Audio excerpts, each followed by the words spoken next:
নমস্কার, আমি তুষার। অশরীরীর 93 নম্বর এপিসোডে আপনাদের সকলকে স্বাগত জানাই।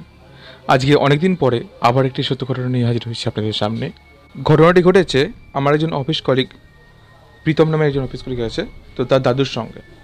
তো দাদু ছিল মিলিটারি পার্সন এবং এটা ঘটে গেছে আজ থেকে প্রায় 20 বছর আগে। ওকে, তো সেই সময় তার পোস্টিং ছিল ঝাড়খণ্ডের ওখানে একটা জঙ্গল ছিল। তো সেখানে জঙ্গলে একটা কাজের জন্যই তারা গিয়েছিল, পোস্টেড ছিল তারা ওখানে।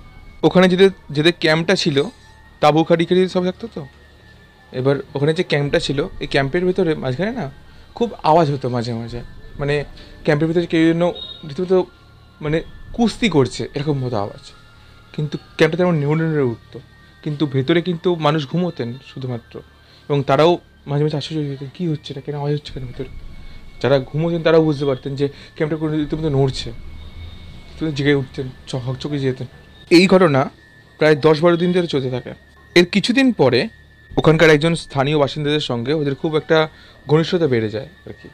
মানে ওই বাসিন্দাটা ওখানে বিভিন্ন কাঠফাট কাটতে আসতো, যেহেতু ওখানকার মেনলি আদিবাসী এলাকায় ছিল ওখানে, ঠিক আছে। কাঠফাট কেটে নিয়ে যেত বন থেকে, আর বনের সামনে যেহেতু পোস্টিংটা ছিল ওদের, তো ওদের সঙ্গে রীতিমতো ভালো খাতির হয়ে যায় আর কি। তো একদিনকে সে বলে ওঠে যে, আপনারা তো এখানে আছেন বাবু, একটু সাবধানে থাকবেন। যে কেন, কি হয়েছে? যে আর বলবেন না বাবু, আমাদের এইখানে অনেক বড় বড় উপদ্রব হয়। কি উপদ্রব? না, একজন মহিলা এখানে মারা গিয়েছিলেন, বুঝেছেন তো বাবু। তো তার বাচ্চা তার সঙ্গে ছিল, কিন্তু সে এখানে এসেছিল কাজের জন্য, হঠাৎ তার হার্ট অ্যাটাক হয় এবং সে মারা যায়। তো তারপর থেকেই মাঝে মাঝে এরকম মতো উপদ্রব হয়, কারোর কান্নার আওয়াজ শোনা যায়। যেখানে থাকছেন আপনারা সেখানেও মাঝে মাঝে এমন মনে হয় যেন কেউ ভেতরে কুস্তি করছে, এরকম মতো মাঝে মাঝে শোনা যায়। তো আপনারা সাবধানে থাকবেন। এখানে কিন্তু অনেক মানুষেরই হার্ট অ্যাটাক হয়ে গেছে এরকম মতো, এরকম দৃশ্য দেখার পরে। অনেকে দেখতে পায় যে একজন ছায়া মূর্তি রাত্রিবেলা ছমছম নুপুর পায়ে হেঁটে বেড়াচ্ছেন। তাকে যখন কেউ ডাকতে যায় যে কী গো, তুমি এখানে কী করছো, সে কিন্তু তার ঘাড় মুটকে দেয়, বাবু সাবধানে, আপনারা সাবধানে থাকবেন। এই ঘটনাটা শোনার পরে ওরা একটা পাত্তা দেয়নি, অতটা গুরুত্ব দেয়নি আর কি, যেহেতু মিলিটারি পার্সন ওরা, এবং এইসব বিষয়ে ওরা সেসব বিলিভ করে না, বিশ্বাস করে না। কিন্তু কয়েকজনের তো এটা বিশেষ হয়েছিল, যারা এই ঘটনার প্রত্যক্ষভাবে সাক্ষী, যাদের তাবুতে এরকম ধরনের হুলস্থুল কাণ্ড হয়েছিল, এবং যারা দেখেছিল তারাও বিশ্বাস করে। বাকিরা বিশ্বাস করে না, যারা দেখেনি এই জিনিসটা, যারা প্রত্যক্ষদর্শী নয়, তারা বিশ্বাস করে না। আস্তে আস্তে ওদের কাজ চলতে থাকে যথারীতি। একদিনকে প্রায় তখন বাজে রাত 2:30। তো আমার কলিগের দাদু রাতে ডিনার শেষ করে ক্যাম্পের বাইরে একটা চুরুট ধরিয়ে হাঁটছেন। সামনে দেখতে পেলেন একজন মহিলা, কোলে বাচ্চা, মাথায় একটা ঝুড়ি। তিনি যেন কিছুটা কুড়োচ্ছেন, যেন ভালো করে তবে দেখতে পেলেন অনেকগুলো আম সামনে পড়ে আছে, সে আমগুলো উনি কুড়িয়ে কুড়িয়ে ঝুড়ির মধ্যে রাখছেন। দাদুর মনে একটুখানি মায়া এলো মহিলাটার প্রতি, যে এত রাত্রিবেলা এরকম করছে, মানে একটা বদ ভাবনা এলো যে আহারে, মহিলাটা যদি ক্ষতি হয়ে যায় আর কি। তাই ওই মহিলাটির শুভাকাঙ্ক্ষী হিসাবেই একটু ধমকের সুরেই উনি বললেন, এই যে মেয়ে, রাত্রিবেলা কী করছো এখানে? হ্যাঁ, কী করতে এসছো এখানে? আম কুড়োতে? যাও ঘরে যাও।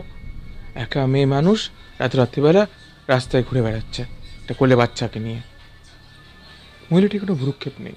মহিলাটি যেমন আম কুড়োচ্ছিলেন তেমনই আম কুড়োচ্ছেন এবং ওই ঝুড়িতে রাখছেন। এইটা দেখে প্রীতমের দাদু আবার বলে উঠলেন, এই যে মেয়ে, কথাখানে যাচ্ছে না? যাও ঘরে যাও। কী গো, শুনতে পাচ্ছ না তুমি? কী করছো এখানে এত রাত্রিবেলা? এটা আম কুড়োনোর সময়? যাও ঘরে যাও।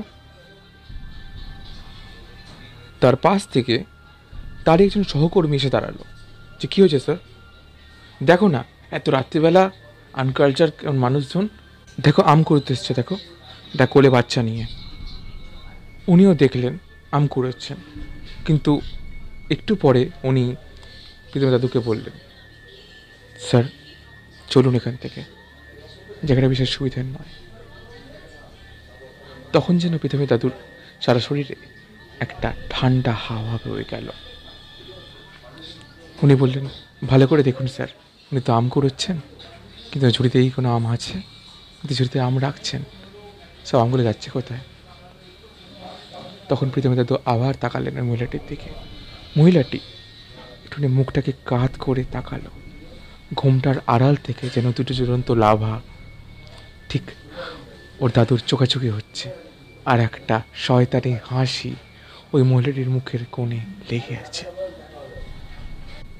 প্রীতম দাদু অজ্ঞান হয়ে পড়ে যাচ্ছিলেন, কিন্তু তখনই ওনার ওই সহকর্মীটি ওনাকে ধরে নেন এবং আস্তে আস্তে আরও দু একজনের সাহায্য নিয়ে তাকে ক্যাম্পে নিয়ে এসে সুই করানো হয়। মিলিটারি যে ডাক্তার ছিল তার চেষ্টাতে অল্প কিছুক্ষণের মধ্যেই প্রীতম দাদুর জ্ঞান ফিরে আসে। উনি চোখ খুলে দেখেন যে উনি ক্যাম্পে শুয়ে আছেন এবং চারপাশে আরও অনেক অফিসাররা দাঁড়িয়ে আছে। তো ডাক্তারবাবু একটা ঘুমের ওষুধ দিয়ে দেন যে সারা রাত একটু রেস্ট করুন উনি, কালকে উনি জেগে উঠবেন যখন, আর সারা রাত যেন ওনার কিছু থাকে, অ্যাটলিস্ট ওনাকে একটু সেবা করার প্রয়োজন আছে। এই ঠান্ডার সময় তো তাই, আর শরীরটা ওনার একটু উইকও আছে, তো সেই জন্য তার একটু সেবা করার প্রয়োজন আছে। একজন কনস্টেবল সারা রাত ধরে ওর দাদুর পায়ে তেল মালিশ করে দেয়। যখন পরের দিন সকালবেলা ওর দাদুর ঘুম ভাঙে, তখন ওনাকে সমস্ত ঘটনা বলা হয় যে আপনি এরকম মতো অবস্থায় পড়ে যাচ্ছিলেন, তো আপনাকে তুলে আনা হয়েছে। পরের দিনকে ওই লোকটাও ফিরে আসে যে লোকটার সঙ্গে খাতির হয়ে গেছিলো।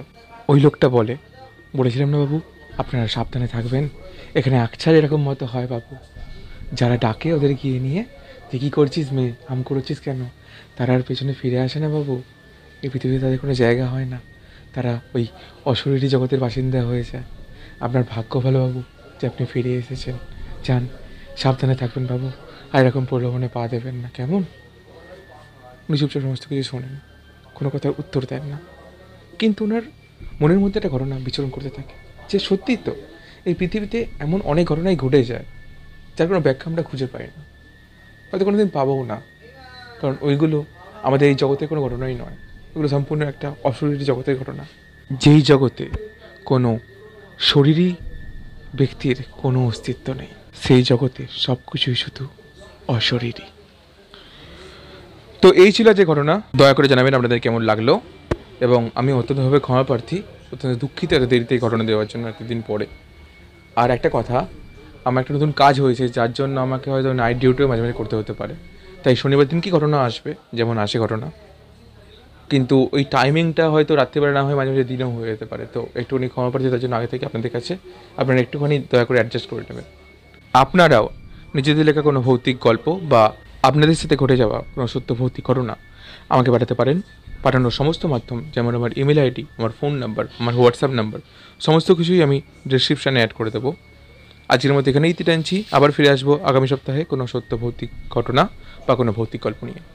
সকলকে জানাই গুড নাইট, শুভরাত্রি, সকলে ভালো থাকবেন, নমস্কার।